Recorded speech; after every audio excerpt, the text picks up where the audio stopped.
the mail function in PHP works as intended in my development environment.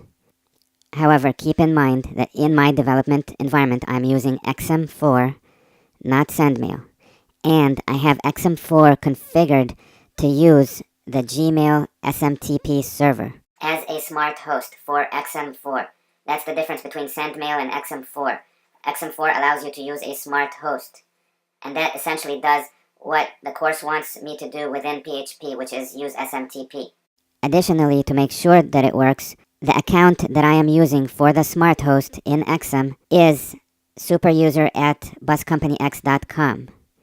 The reason that I'm using that SMTP Gmail account in particular, as opposed to using the Gmail account for schoolbuscompany@gmail.com, and I meant to say that superuser@buscompanyx.com is a Google account, not necessarily a Gmail account, but you know, what's the difference? Anyways, the difference between the two Google accounts that I have, my personal account and the one for my buscompanyx.com web application, which is a paid account, which is part of Google Apps for Work.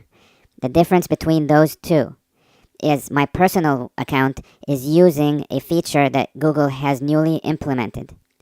This feature prevents non-smart MTAs from using the Gmail SMTP server.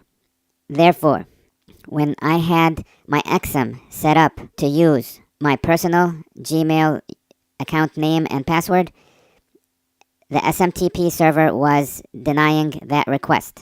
Okay?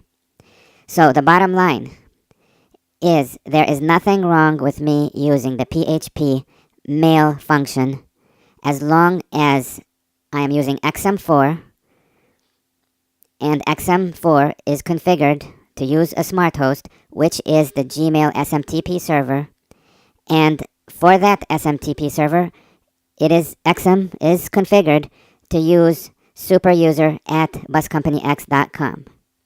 If those things are all lined up, then there's nothing wrong with using the mail function in PHP.